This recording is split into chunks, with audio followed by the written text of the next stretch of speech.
시청자 여러분 안녕하십니까? 건강365의 신철호입니다. 오늘은 무릎 통증과 퇴행성 관절염이라는 주제로 함께 하겠습니다. 무릎이 아프면 옛날부터 호랑이에 물린 것처럼 통증이 심하다 이렇게들 표현하셨는데요. 이렇게 심한 통증뿐만 아니라 사람이 여기저기 좀 두루두루 돌아다녀야 될 텐데 걷기가 힘드신 부모님들 계시다면 얼마나 마음까지 답답하실까 걱정이 됩니다. 무릎 관절염 어떻게 치료하고 예방할 것인지 함께 알아보겠습니다. 광주 서광병원 정형외과 전문의 유상욱 원장님 자리해 주셨습니다. 반갑습니다, 원장님. 네, 안녕하세요. 오랜만에 뵙겠습니다. 네. 정말 주변에 보면은 무릎 아프신 분들 많으시지요? 임상에서도 실제로 많지 않을까 생각이 됩니다만은. 네, 그렇습니다. 통계를 보면 우리나라 국민들 중에서 50대 이상인 경우에 12.5%, 즉 10명 중에 1명에서 현재 관절염을 앓고 있습니다. 아하. 하지만 이제 사회가 점차 고령화되면서 이 관절염 환자는 급증할 것으로 예상이 됩니다. 네네. 따라서 미리미리 그 예방법과 치료법을 알아두는 것은 중요할 것 같습니다. 그럼 무릎을 예방법을 좀 잘 알아서 잘 관리를 하면 네. 100세까지 튼튼하게 지킬 수 있는 것인지 네. 아니면 나이 들면 누구나 그렇게 다 관절염이 생겨버리는 것인지 그런 것에 대해 좀 알고 싶습니다. 그렇습니다. 꼭 그 나이가 든다 그래서 관절염이 생기는 것은 아닙니다. 예.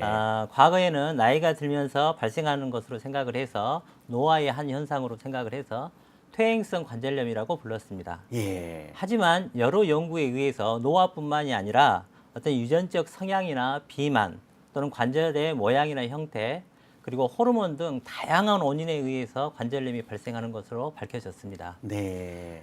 그래서 이제는 퇴행성 관절염이라는 말보다는 골관절염이라는 명칭으로 불리고 있습니다. 그리고 또한 관절 연골이 퇴행성 변화를 일으킨다고 해서 다 증상이 있는 관절염으로 발전하는 것은 아닙니다. 저희가 일반적으로 60대의 연령층에서는 60%, 70대의 연령층에서는 70%, 80대의 연령층에서는 80% 정도가 관절염을 앓는다고 통계를 나오고 있습니다. 네. 이걸 역으로 생각을 해보면 퇴행성 변화가 있을 수밖에 없는 80대의 연령층에서도 약 20%에서는 통증이 있는 관절염 증상이 있는 그런 관절염을 앓지 않고 있다고 봐질 수 있는 것이죠. 아하. 따라서 잘 원인을 알고 잘 관리를 한다면 어느 정도는 예방을 할 수 있는 질병으로 생각이 됩니다. 네. 뭐 병원에 다니시면서 치료도 여러 가지 해보시고 네. 하는데도 불구하고 이렇게 만성적으로 이렇게 무릎 통증 때문에 힘들어하시더라고요. 그렇죠. 특별한 이유가 있습니까? 관절이라는 부분은 뼈와 뼈가 만나서 우리 몸에서 움직임이 일어나는 그런 인체의 한 부분입니다. 예. 그리고 이 뼈 끝에는 각각 관절 연골이라는 부분이 이 뼈를 덮고 있죠.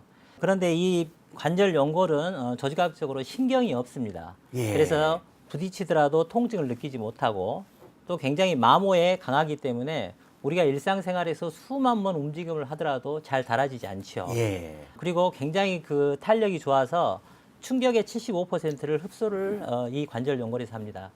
그래서 우리가 일상생활에서 많은 움직임을 하더라도 아프지 않고 사용할 수 있는 그런 성질을 가지고 있죠. 네. 하지만 이 관절 연골은 혈관이 없기 때문에 일단 한번 손상이 되거나 마모가 되면 다시 재생이 되지 않는 그런 아하. 문제가 있습니다. 비가역적이군요. 그렇죠. 손상에 대해서. 예. 예. 따라서 일단 관절염이 한번 발생을 하면 잘 낫지 않고 계속 진행을 하는 이유가 바로 이런 조직학적인 어떤 성질이 있기 때문입니다. 어쨌든 간에 저희들이 이제 예방하고 잘 지키고 그러려면은 관절염을 일으키는 여러 가지 원인, 네. 요인에 대해서 좀 잘 알고 있어야 되지 않을까 생각이 됩니다만. 그렇습니다. 예. 병을 예방하기 위해서는 그 원인을 아는 것이 매우 중요합니다. 네.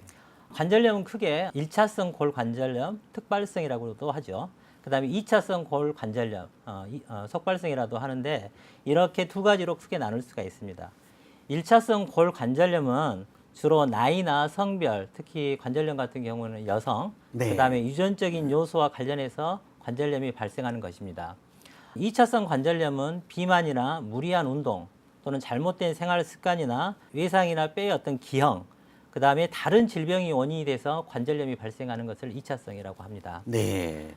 따라서 1차성 관절염은 예방이 쉽지 않지만 2차성 골관절염은 어느 정도 예방이 가능하죠. 네. 비만이나 과체중의 경우에 관절염이 잘 생기는데 몸무게가 5kg 정도 늘게 되면 무릎에 전해주는 무게는 걸을 때는 최대 20kg, 와. 계단을 내려오를 때는 35kg까지 증가를 합니다. 정상 체중을 가지고 있는 사람에 비해서 비만한 경우에는 따라서 한 2배 정도 관절염이 더 많이 발생을 하죠. 네. 따라서 정상 체중을 유지하는 것이 매우 중요합니다. 시청자 여러분들도 쉽게 비만의 정도를 계산해 보실 수 있습니다. 우리가 이제 체질량 지수라는 수치를 가지고 비만의 정도를 평가하는데, 이 체질량 지수를 계산하는 방법은 그 몸무게를 신장의 제곱으로 나눈 수입니다. 예를 들어 키가 170cm이고 몸무게가 75kg인 사람은 75를 1.7의 제곱으로 나눈 수치, 즉 25가 체질량 지수가 되겠습니다. 네. 만약 이 체질량 지수가 25가 넘는 경우에는 비만에 해당이 될 수 있습니다. 네. 어쨌든 이제 또 관절염을 일으킨 것 중에서 안 좋은 자세, 네. 특히 저희들이 좌식 생활하지 않습니까? 그렇습니다. 무릎도 많이 예. 꿇게 되고 예. 앉아서 이렇게 식사하고 예. 그런 것이 상당히 안 좋다고 들었습니다만은 생활 습관 네. 이런 것에 대해서 좀 소개해 주셔야 되겠습니다. 그렇죠. 특히 이제 이렇게 동양 사람들, 우리나라 사람들 같이 쪼그려 앉거나 그다음에 무릎을 꿇는 자세를 많이 하는 경우에는 보통 이렇게 서 있을 때보다도 최소 3배에서 최대 8배까지 무릎에 무리를 줍니다. 아. 그래, 따라서 일을 하거나 일상생활에서 가급적이면 의자를 사용하는 것이 관절염을 예방하는 데 있어서 매우 필요한 일입니다. 젊은 사람도 상당히 관절염이 많이 발생한다 이렇게 보여지는데. 젊은 남성들의 같은 경우에 예. 축구나 농구, 배구, 배드민턴처럼 많이 뛰고 격한 운동을 하다 보면은 관절에 반복적인 충격이 가해집니다. 예. 때로는 이런 격한 운동을 하다 보면은 무릎에 인대라든가 연골판 같은데 손상이 발생하기도 하죠. 아하. 예. 그래서 이런 경우에 빨리 적절한 치료를 하지 않고 방치를 하게 되면 관절염이 속발할 수가 있습니다. 예. 사진에서처럼 반월상 연골판이 찢어졌거나 전방 십자인대가 끊어져서 재건수를 한 경우에는 항상 관절염이 올 수 있기 때문에 주의해서 생활을 하시는 것이 필요하겠습니다. 네. 그리고 최근에 이제 관절염을 일으키는 한 가지 원인으로 밝혀진 것이 연골판 부착부 파열이라는 병명이 있습니다. 네. 이제 주로 5, 60대 여성에서 약간 비만한 여성분들께서 네네. 계단을 내려오거나 버스에서 갑자기 내려오다가 무릎의 뒤쪽, 오금이라 그러죠. 이 부분에서 뚝 하는 느낌이 있고 나서부터 이제 걸을 때마다 무릎에 통증이 있는 경우 한 번쯤은 이 반월상 연골판 부착부 파열을 의심해 보아야 합니다. 아, 예. 왜냐하면 이 연골판 파열이 있었는데도 불구하고 계속 생활을 하다 보면 급격하게 관절염이 발생을 할 수가 있습니다. 예. 그래서 조기에 진단을 해서 봉합을 해주는 것이 관절염이 발생하는 것을 막는데 매우 중요하기 때문입니다. 네. 이제 이 외에도 관절 주변에 어떤 골절이 발생을 해서 관절 연골에 어떤 손상이 있었거나 또는 염증이나 감염이 있었던 경우에도 관절염이 잘 발생할 수가 있고요. 류마티스 관절염이 오래 진행된 경우에도 결국에는 골 관절염이 생길 수가 있습니다. 네. 따라서 이러한 손상이나 질병이 있었을 때 잘 치료하는 것이 관절염이 생기지 않도록 하는데 매우 중요합니다. 네. 여성분 환자가 훨씬 많다고 들었습니다만 특별한 이유가 또 있는지 모르겠어요. 젊은 남자들은 대부분 운동을 무리하게 해서 생기는 경우가 많지만 예. 젊은 여성들의 경우는 오히려 운동을 안 해서 아. 그리고 또 무리한 그 다이어트 이런 것들이 원인이 될 수 있습니다. 네. 무리한 다이어트를 하다 보면은 영양 결핍이 처리가 되고 이걸로 인해서 관절 연골의 영양이 부족함으로써 연골에 빨리 어떤 퇴행성 변화들이 나타나고요. 네네.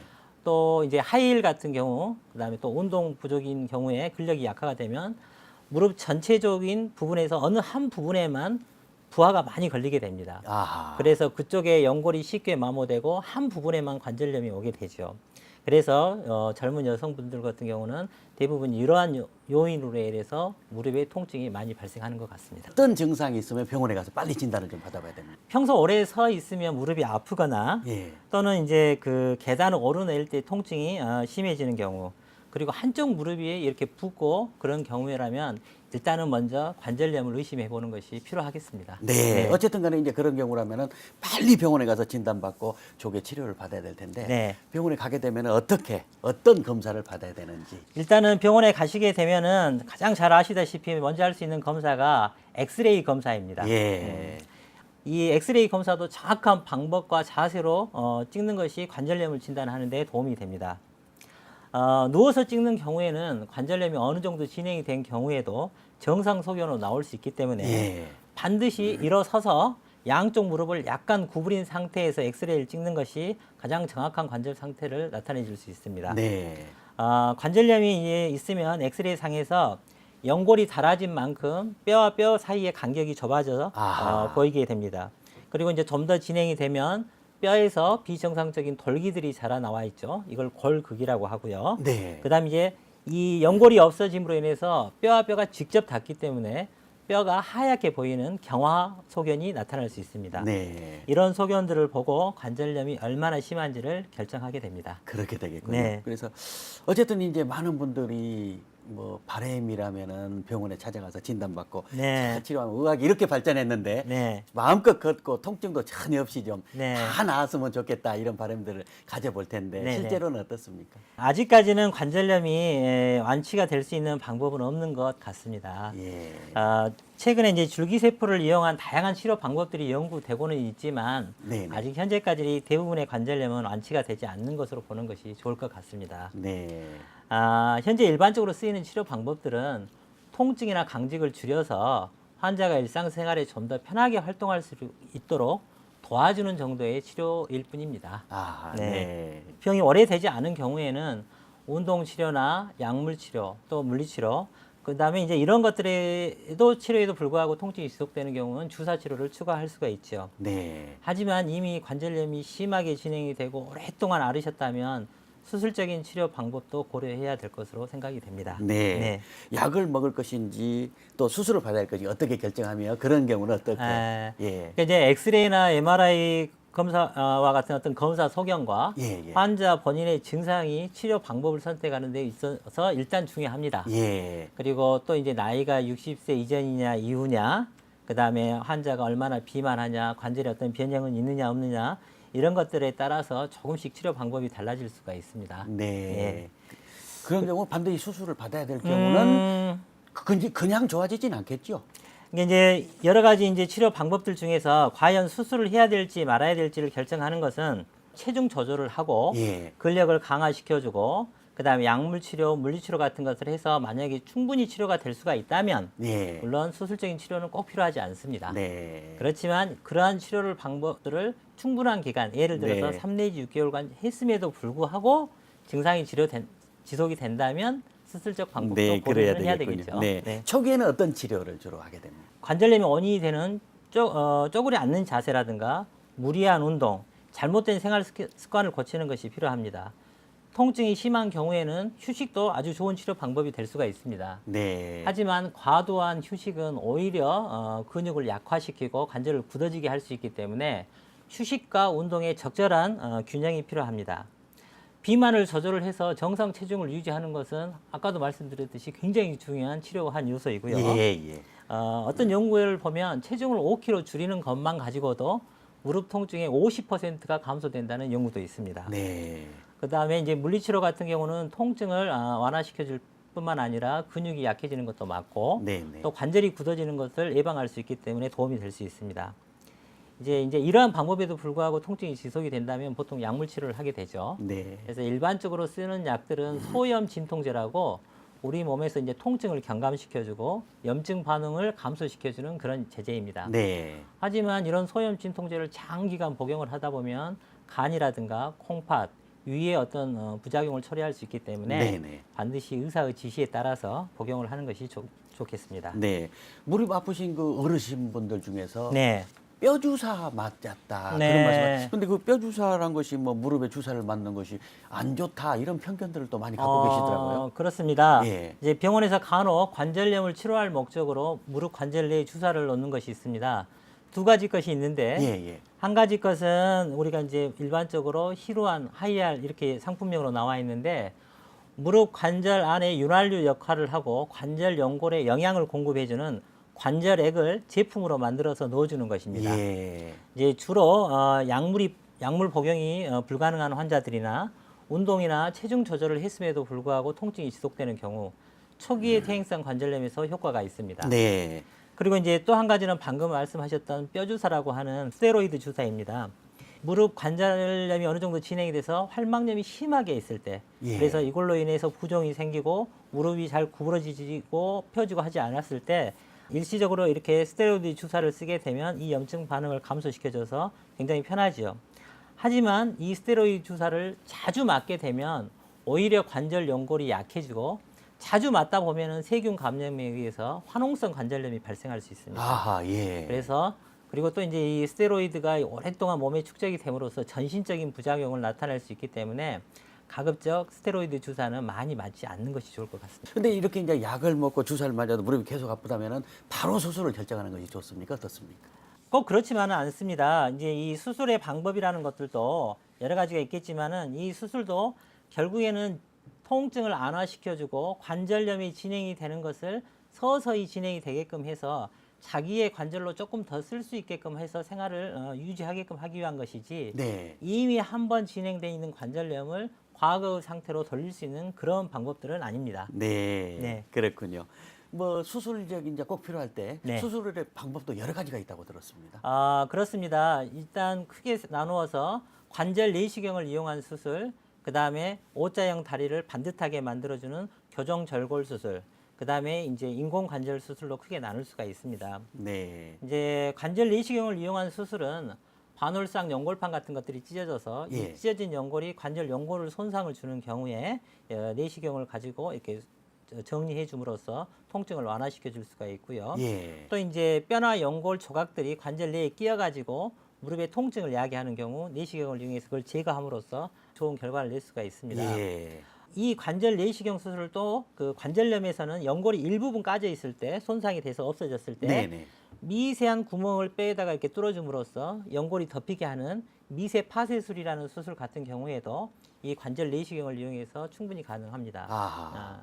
두 번째 이제 수술 방법으로는 O자형 다리를 반듯하게 교정을 시켜주는 교정 절골 수술이 있습니다. 아하. O자형인 다리인 경우에는 무릎의 안쪽으로만 체중이 실리기 때문에 그쪽 부분만 선택적으로 마모가 빨리 진행이 되죠.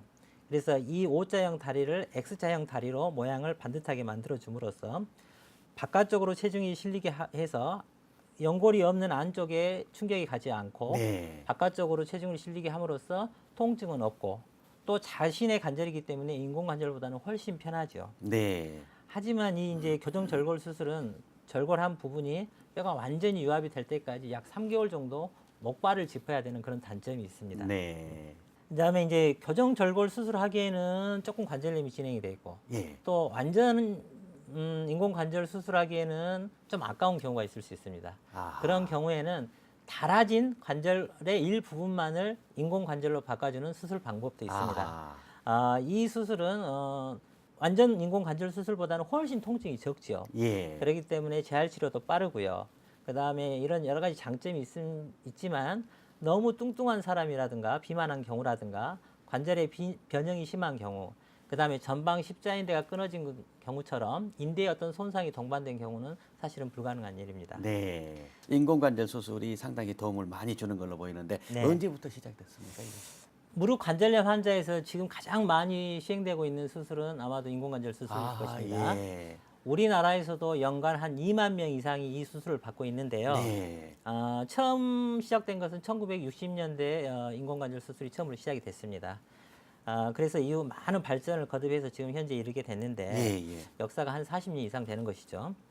어머니가 받았던 인공관절 수술들이 좋은 결과는 현재 이제 딸들이 그 나이가 돼서 인공관절 수술을 받고 있는 그런 시대가 되어 있습니다. 네. 그렇군요. 네.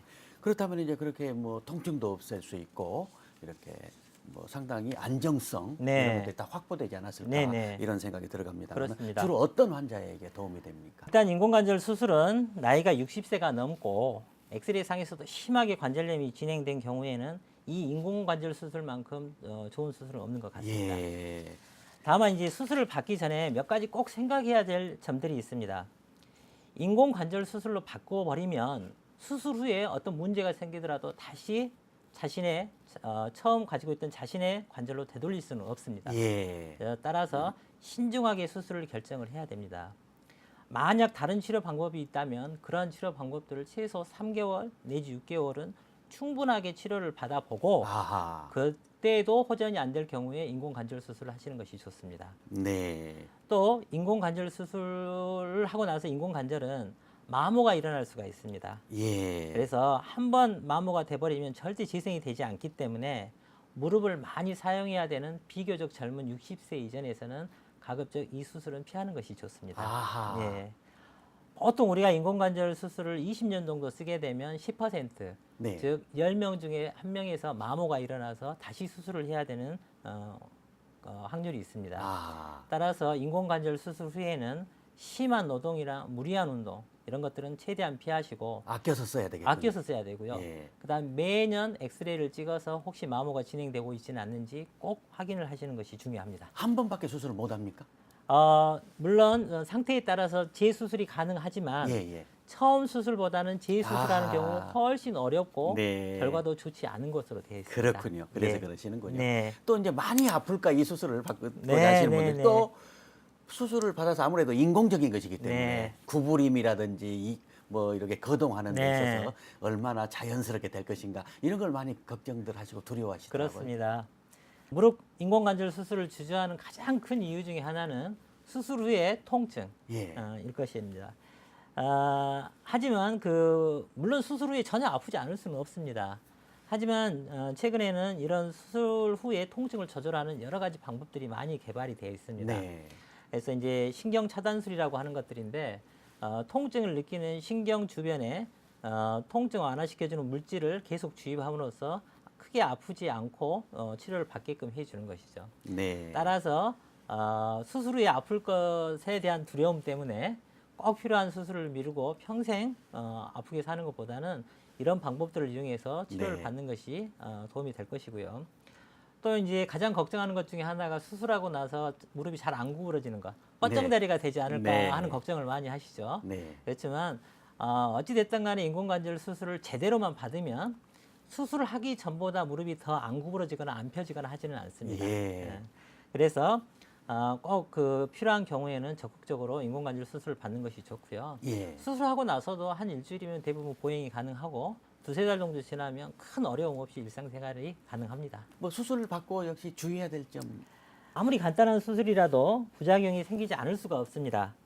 대표적인 부작용이 수술 후에 생기는 감염, 염증일 것입니다. 예.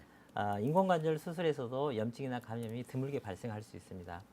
특히나 인공관절 수술 후에는 염증이 생기면 잘 치료가 되지 않고 부작용들이 점점 커질 수 있기 때문에 퇴원하고 나서도 무릎이 너무 심하게 아프거나 무릎에 열감이 심하게 일어나면 즉시 병원에 와서 진료를 받으시는 게 좋습니다. 네. 인공관절 수술을 받는 분들은 평생 염증이 생기는 것에 대해서는 좀 주의를 하셔야 돼요. 아하. 예, 심지어 이제 다른 수술뿐만 아니라 치과 치료만 받더라도 혹시 염증이 생길 가능성이 많은 분들은 예방적으로 항생제를 사용하는 것이 필요하고요. 네네. 특히나 소독이 안 된 침이나 뜸을 수술한 무릎의 주변에다가 하는 경우에는 감염이 생길 수 있기 때문에 최대한 이런 네. 치료들은 피하는 게 좋겠습니다. 뭐 이제 저도 100세까지 좀 튼튼하게 지키고 싶은데 네. 관절을 지킬 수 있는 네. 예방법 있으면 좀 소개해 주십시오. 그렇죠. 일단 원인이 되는 비만, 그다음에 무리한 운동이나 무리한 다이어트, 그다음 안 좋은 생활 습관들을 고치는 것이 중요하고요.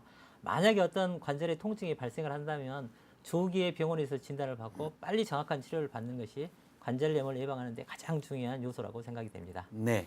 지금까지 서광병원 정형외과 전문의 유상욱 원장님을 모시고 무릎 통증, 퇴행성 관절염에 대해서 상담해 드렸습니다. 아주 중요한 내용을 친절하게 잘 설명해 주셔서 고맙습니다. 마무리하시면서 시청자분들께 당부 말씀해 주십시오. 어찌 됐든 간에 이제 무릎 관절염은 피할 수 없는 문제인 것 같습니다. 젊었을 때부터 체중 조절과 적당한 양의 운동을 통해서 근력을 키우고 그다음에 안 좋은 생활 습관들은 가급적 피하시는 것이 평생 건강한 무릎으로 살 수 있는 그런 방법이 될 것 같습니다. 무릎 건강을 위해서 이러한 것들은 주의해 주시고 혹시나 만약에 무릎에 통증이 있다면 빨리 병원에서 조기에 진단을 하고 조기에 치료하는 것 이것은 중요한 일일 것으로 생각이 됩니다. 감사합니다. 여러 가지 말씀 고맙습니다. 네, 감사합니다. 시청자 여러분, 나이 드신 무릎 아프신 우리 부모님들 돈보다도 더 바라는 것이 있다고 합니다. 바로 인정과 칭찬 한마디라고 하는데요. 고생만 하신 우리 부모님들께 감사하다고 사랑한다고 안아드리면 만병도 많이 멀어지지 않을까 생각이 됩니다. 우리 부모님들 무릎이 어떠신지 자제분들이 관심과 사랑 좀 가져주시면 좋겠습니다. 건강365 오늘 순서 모두 마치겠습니다. 안녕히 계십시오.